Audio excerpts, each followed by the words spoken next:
kelapanya yang keras apa golok yang puntul ya? Kenapa, Be? Apa? Iya, kapak keras banget.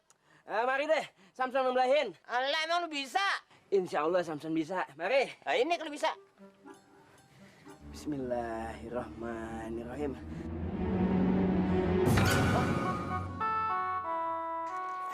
Be.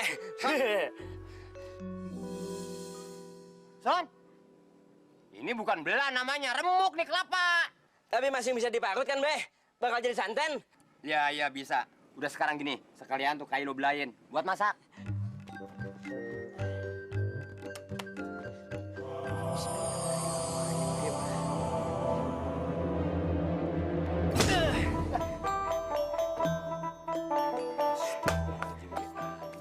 Bismillahirrahmanirrahim.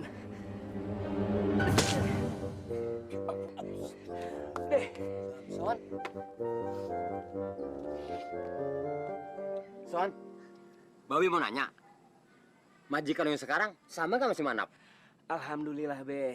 Majikan Samson yang sekarang baiknya naujubileh. Masya Allah. Makanya Samson betah kerja sama dia. Bagus. Son, tolonginnya dong. Nih, beresin. Marinya. Diajak gangguannya. Be. Kalau Babe udah nggak ngambil buah lagi ame Bang Manap, Babe mau kerja apa? Itu Son, Babe jadi bingung. Kalau ada yang mau, sepeda geronjong Babe tuh ditukar sama motor, biarin dah Babe ngojek. Bang, mau 100 sepeda brojong abang ditukar sama motor tetep aja kagak laku, Bang.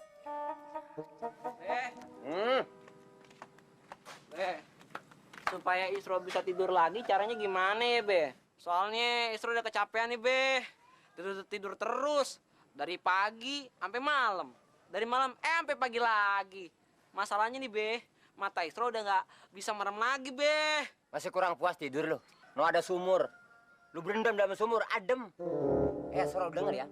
Lu tuh udah berhenti kerja jadi satpam. Maksud gua lu ngikut gua. Hah? Gua punya kenalan no. Kontraktor, orang bangunan. Lu nanti kerja di sono. Iya deh, Be. Emang abang punya kenalan kontraktor. Emang apa? Bismillahirrahmanirrahim.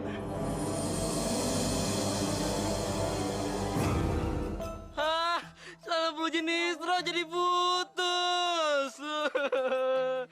Gimana nih? Ya, Isro. Maaf ya, gue kagak sengaja. Tapi ntar gue gajian, gue gantiin nih celana lo ya. Bener ya, Bang ya? Insya Allah. Son. Mulai besok lu jangan suka meres cucian orang dah. Karena orang kerja putus begitu. Ya, jangan dah. Kan ayah nyuruh, Bang. Nyuruh kok pada putus bagaimana? Lu tanggung jawab. Gak sengaja, ntar juga diganti sama Samson.